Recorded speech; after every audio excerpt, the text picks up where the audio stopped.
aniversário do Roger Waters, no dia 7 de setembro, aí eu não sei se é acaso, fontes da minha cabeça, como vocês dizem que é, o Gilmour lança de propósito para provocar o Roger Waters com a Momentary Lapse of Reason. É o primeiro disco do Pink Floyd sem o Roger Waters, depois de uma batalha enorme, né, pelo nome da banda. E ninguém vai me tirar da cabeça que não foi de propósito que ele lançou. A ideia seria lançar dia 6, acabou sendo dia 7 para não ficar tão evidente assim.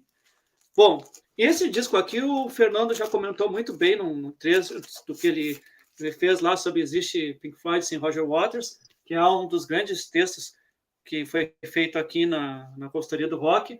É a versão original que eu tenho aqui, capa dupla, mesmo que o Carl está apresentando ali, tem encarte e tal. Mas, cara, assim, ó, o que eu vou dizer aqui? Não é Pink Floyd, né? É David Gilmour solo. Com uma hora muito grande de Pink Floyd, por causa que tem ali, ó, o Cusco aparecendo aqui, né? Tá na janela. Aí, Cusco, dá um oi. Ele é preto mesmo, Cusco. Aqui, ó. Então tá. É com uma hora de Pink Floyd, porque tem o Rick Wright ali como membro contratado e o Nick Mason. E, poxa, assim, quem viveu os anos 80 sabe o que era ouvir On the Turning Away. Eu acho que é a melhor faixa do álbum. O clipe de Learn to Fly era um clipe muito revolucionário para a época, né? Aquele cara botando as asas nos braços, saindo voando como acho que é um gavião, uma águia, agora não vou lembrar. Eu gosto muito de One Sleep, que é uma faixa um pouco mais dançante, mas eu acho bem interessante aqui. Para mim, a melhor música é Sorrow, né? Ela tem todo um pré-conceito do que viria a ser o Division Bell depois, né? Uma música longa, com vários temas. E The Dogs of War, que acaba entrando no The Sound of Thunder, que eu esqueci de pegar aqui, é uma música que eu não gosto muito, mas que fez bastante sucesso também. Para encerrar essa minha fala inicial, é aqui que o Pink Floyd se torna novamente uma banda gigante, né? Porque o Final Kit não tem turnê, acaba a banda, e eles voltam aqui e já fazem a turnê do Delicate Sound of Thunder, vão tocar em Veneza depois, que é um show emblemático, né? Porque toda a estrutura, para quem vê o show que está disponível, tem toda uma estrutura armada para eles tocarem em Veneza, que é incrível. E as grandes obras, as grandes capas da Hipgnosis, que eu acho muito legal, assim, né? Os caras, aqui essas camas realmente foram colocadas, né? Não é computador, se não me engano, são mais de 300 camas que foram colocadas, dispostas na praia para fazer essa capa aqui. Então... Essa capa foi refeita agora, não sei se tu lembra, se tu tá ligado, Marão?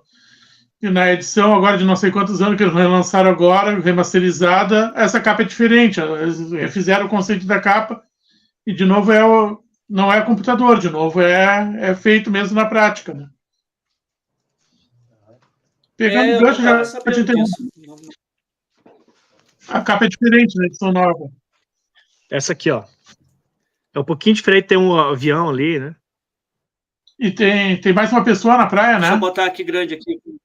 Aqui, ó. Isso. Que legal! E são camas mesmo, né? São camas mesmo. Legal. O Pink Floyd está se especializando nisso aí, né? Em ganhar dinheiro às custas de relançamentos, né? O Gilmour, perdão, não é o Pink Floyd, é o Gilmour.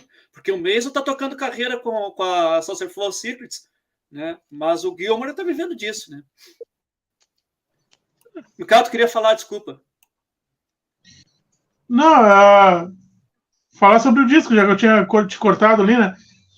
É um disco que eu demorei anos para ouvir e achar alguma coisa interessante. Nunca foi um disco que eu gostei muito. Na época, eu era fascinado por On the Turning Away, tocava no rádio, daí aquela história de tu gravar na fita e esperar que o locutor não fale em cima. Mas eu concordo contigo, não é um disco do Pink Floyd. E quando eu assisti o Gilmour ao vivo, que ele tocou Sorrow, eu fui conseguir entender o que era Sorrow, porque ele fez uma versão maior, ampliada. Mas não tem nada que me chame muita atenção aqui, não. Eu tenho ele mais por coleção do que por gosto. Eu prefiro muito mais o Division Bell, para mim. Division Bell, para mim, é um dos 5 melhores discos do Pink Floyd na história. E esse aqui está entre, talvez, os 2, 3, 4 piores, assim. Eu não curto muito ele, não. Mas rendeu, como tu falou, o Delicate Sound of Thunder, que dos ao vivos do Pink Floyd, eu acho que talvez seja o pior. Mas foi bastante marcante para nós, né, Mairão? Que a gente viu os videozinhos na televisão, lá no interior, essas histórias que a gente está contando. E aí eu tenho dessa turnê, já que é para mostrar a bootleg, eu tenho um disco gravado em Atlanta, 87. Isso aqui saiu em CD nacional, daquelas gravadoras que ninguém sabe. Daquelas gravadoras que ninguém sabe. E tem o... É uma foto dos anos 70 na capa. Mas a capa do medley. Né? E é praticamente a mesma música dele que tá lançando, tem umas coisinhas a mais. E aí eu tenho esse mesmo show num vinil argentino. Live em Atlanta 87, esse aqui é o volume 1. Esse rolou na Amazon bastante, né? E é curioso que esse aqui é o volume 1, mas ele tem as músicas do CD 2 aqui. E aí o volume 2 deve ter as músicas. Eu nunca vi o volume 2, mas deve ter as músicas do CD 1. Não sei. E, cara, é bem gravadinho, tá? É bom, mas é... E eu queria discordar num negócio que o Mairão falou, que ele disse que nessa época o Pink Floyd voltou a ser gigante. Não. O Pink Floyd ele foi muito mais do que gigante. Se ele já era grande nos anos 70, aqui ele foi para uma escala estratosférica. Ele já era gigante e virou uma coisa do outro mundo aqui. Por mérito. Eu vou discordar. Eu vou discordar porque no final dos anos, ali depois que eles começam a turnê do Wish Were Here, eles estavam tocando estádio para 70 mil pessoas, 80 mil pessoas. Aí eles estavam tocando em arena para 20, 30 mil. Tem grandes shows? Tem. Claro que tem. Mas comercialmente, talvez. Aí também é outra dúvida, porque, cara, o Dark Side ficou quantas semanas entre os 100 mais, né? É difícil dizer.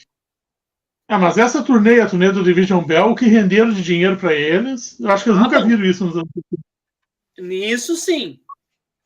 Sim. Ó, gostei disso aqui, ó. Essa foi boa. Nossa User 58212. Mais conhecido como Camila.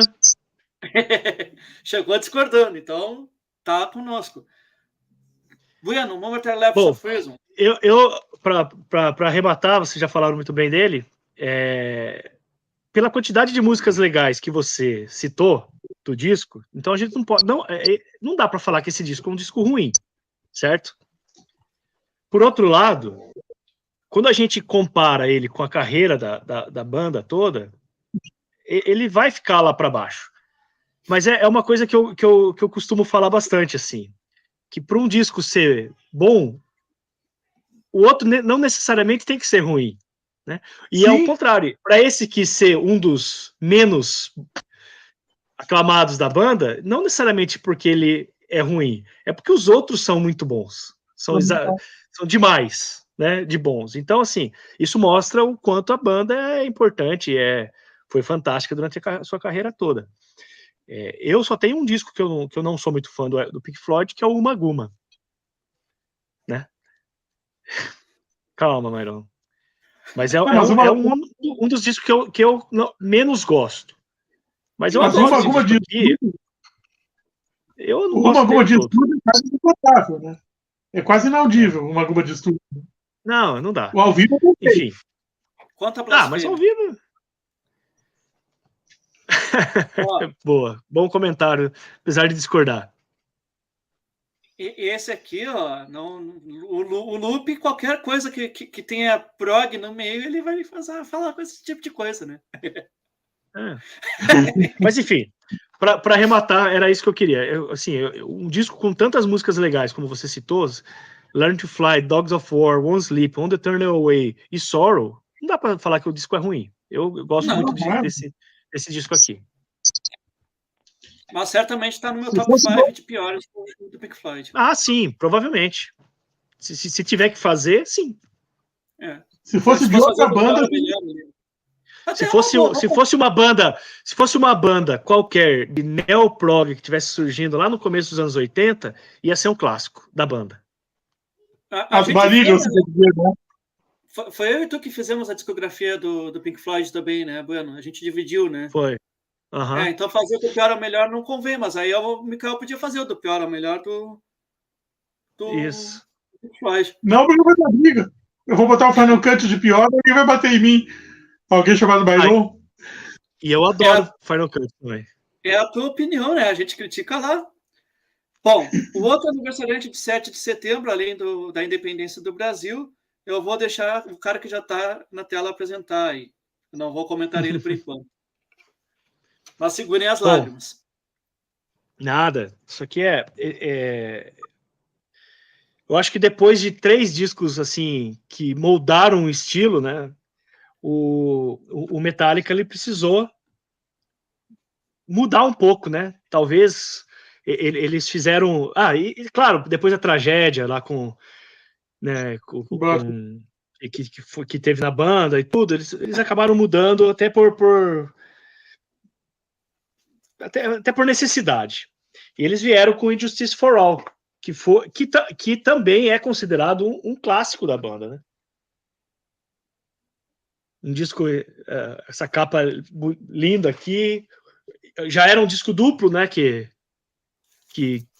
foi a primeira vez que eles lançaram um disco duplo. Depois eles foram repetir isso lá no álbum, no Black Vertigo, Album, né? Selo Vertigo, não Swerve. Sim. É que eu tô aqui com a versão da caixa aqui, que não é o. Tá, perdão. Não tem aqui também. É que é só para comentar, né? Que esse selo aqui é a raridade, né? O pessoal lá de fora coleciona esse selo aqui, né? Porque esse é o nacional. É. Legal. Sim, é. Eu não tava com isso aí. Mas então, e daí eu trouxe aqui a caixa, né, do álbum que saiu, a comemoração Queria ver. comemoração de 30 anos aí. Puxa, essa talvez é um material que a gente tem que apresentar mesmo, porque ele realmente é fora do comum. Poucas bandas acho que tiveram um cuidado tão grande. Mas antes de apresentar, assim, tu poderia contar brevemente como é que foi, assim, que a gente tem o tempo, né? Mas como é que foi que tu adquiriu ele? Como é que foi? Foi lá? Tu comprou lá? Não, as caixas? Essa especial, né? Eu contei com a ajuda de um monte de gente para pegar essas caixas do Metallica. O único que eu comprei direto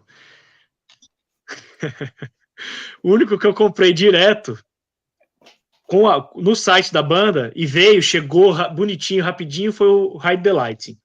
Inclusive o Hide the Light, todas essas caixas elas são numeradas, né? O meu Hide the Light, ela tem uma numeração 99, quer dizer, abaixo de 100. Essa aqui é 932. Né, ela vem aqui, ó. Não dá para ver, né? Porque ela. Mas enfim, eu consegui com um monte de gente, vários amigos, inclusive a do disco preto foi o Eduardo Lupe que conseguiu para mim, por isso que ele está me lembrando aí na tela. Mas enfim, acho que não tem outra banda que teve tanto cuidado com esses relançamentos de aniversário aí como o Metallica, né? Eles estão fazendo essas caixas aí desde o primeiro disco, e elas são, assim, para colecionador, é coisa de outro mundo mesmo. Esse aqui é o disco, né? O que vem nela. Eu já tinha tirado ele aqui. Ela vem com um disco ao vivo de um show clássico da banda aí de Seattle de 89. Então quem conhece aí um pouco aí sabe que esse show aqui foi um marco para a banda. Não é o show que tem no Live Sheet? Isso, é esse mesmo. Ela vem com alguns cards, né, de umas imagens aí bem interessante. Isso aqui é um negócio também, as letras, com a letra das músicas, com a letra do compositor aqui da música, que também vem, todas as caixas vêm com isso, tá? Ela, puxa, é um cuidado muito grande, né? Como se fosse uma folha de caderno, né? Eles são especialistas, né? O Metallica tá especialista. Poxa, o Metallica ele se supera, né, nessa questão. A gente estava falando do Angra, né? Que estava lançando várias edições, mas o Metallica se supera. Eu até prefiro que o Iron Maiden não faça isso, porque senão eu tô tô falido. Vem um livro excelente, cheio de imagens e uma história muito bem escrita, muito bem detalhada, muitas fotos legais. Um baita de um livro. Magnífico, né? Esse picture aqui do One. Esse aí, ó. Esse aí eu tenho o vinil nacional. Eu tenho ele fora também. Alguns patches que se alguém colar no colete, tem que tirar no tapa, porque como que você vai estragar essas coisas aqui? Né? Deve ter o maluco que colocou no colete esse negócio. Aqui uma credencial para uma réplica da credencial lá da época, né? E aqui o setlist do show. Engraçado que eles fazem esse tipo de setlist até hoje, né? Do mesmo jeitinho. Você vê todos os shows até hoje. É desse jeitinho aqui, ó. Daí, eu vou abrir a caixa aqui, que eu deixei os CDs aqui dentro. Puxa, virou uma bagunça aqui. Fiquei mexendo nela. Ela vem com os CDs aqui dentro, né? Então, dá para ver aqui, né? Sim. Bom, tem o CD normal, né? Remasterizado. Ele tem são 3 shows diferentes em CDs duplos. Cadê o outro aqui? São 3 shows diferentes dessa turnê. Vem um DVD dos shows. Isso aqui é demais. E uma coisa que a gente fala do Iron Maiden, o Iron Maiden nunca faria. Não, aqui, ó, vem de entrevistas também da época, mas o que o Iron Maiden nunca faria são os estudos das músicas, ó. Rough Mix, riffs, jams and demos. Eles sempre fizeram isso, né? Eles não têm, acho que, vergonha de mostrar como que eles construíram as músicas. Isso é um negócio muito legal da banda, assim, né? Então, assim, esses lançamentos são demais, são fantásticos aí. Eu tenho as 5 primeiras caixas. Eu fico na dúvida se eu vou querer as do load, reload ou não. Não porque eu acho que são os discos ruins ou tudo mais, eu até gosto dos discos, mas por toda a dificuldade de conseguir esse material, talvez eu não sei se eu vou conseguir ir atrás deles, não. Uma coisa que eu só para finalizar sobre a caixa, quando estavam lançando todas essas caixas, eu imaginava que essa caixa traria alguma coisa relacionada com aquela eterna mácula do And Justice for All, que é o baixo do Jason Newsted, né? Eu imaginava que eles fariam alguma coisa, que eles fariam alguma versão diferente ou não, e não saiu, né? É uma pena, mas não deixa de ser fantástico o material completo. O material é lindíssimo. Incrível. Eu queria mostrar 2 coisinhas, bem mais humildezinho, né? Já mostrei meu singlezinho ali. Eu tenho um bootleg dessa turnê. Não sei se é um dos shows da caixa. Indianápolis, em novembro de 88.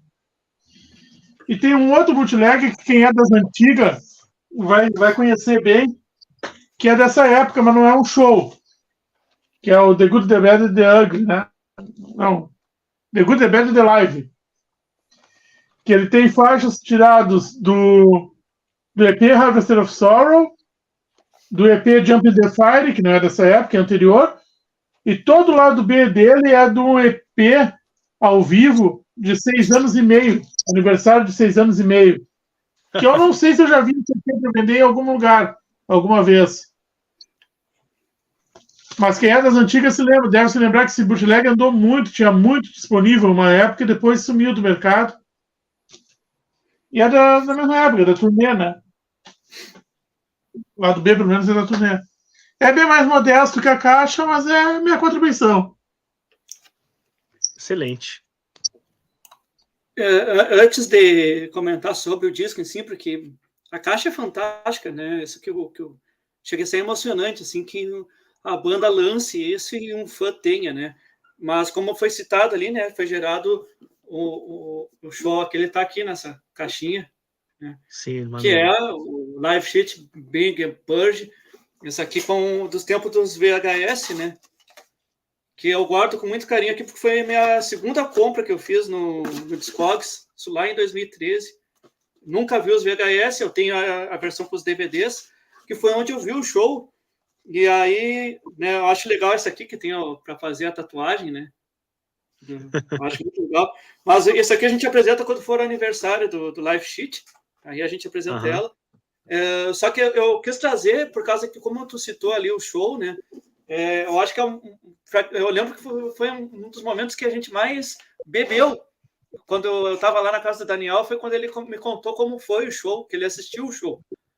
Se não me engano, foi no... Eu acho que é no antigo Parque Antártica, que o Metallica veio e faz o show. E aí ele contou detalhes daquela construção da estátua, e é quando a estátua é derrubada no meio de injustiça foral. Cara, eu lembro que a gente bebeu bastante, assim, ele se emocionou também, lembrando, me mostrou o ingresso do show. Porque, cara, em termos de palco, é o melhor show do Metallica, né? Não sei a opinião de vocês, mas claro que eu vou saber em breve, né? Mas eu acho que aquele palco ali, a estrutura que foi feita, é fantástica. E para encerrar a minha fala do Injustice Foral, assim, cara, To Live to Die, eu acho que é a Alexander the Great do Metallica, né? Que música linda. Que disco lindo. Nunca O tocaram disco ao vivo, todo né? é muito bom. Que eu saiba, não, só os pedaços, né? Sim, Ela pedaço inteira sim, nunca. mas ela inteira, nunca, né? E para mim é a melhor faixa do disco. Claro que o One virou um clássico. Até curioso, né? Porque o Metallica é uma banda que não se prende a um setlist fixo durante uma turnê, eles fazem um monte de variação, né? E é uma coisa que tem que ir atrás mesmo. Eu não tava com essa estatística na cabeça, não. Eu acho que Eu acho nunca que tocaram. inteira, acho que não.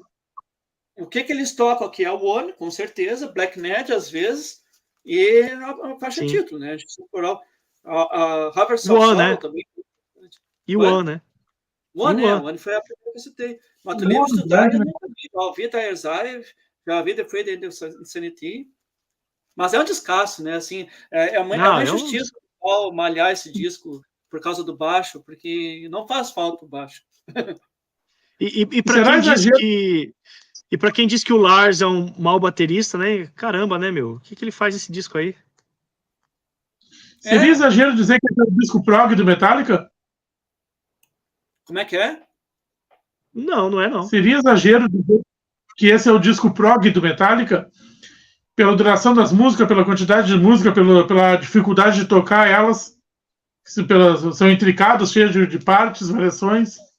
É uma boa definição. Faixa preferida? To Live to Die. Difícil não falar One, hein? É difícil não dizer One. Poxa, meu, puxa, demais essa música, tá doido. Bom,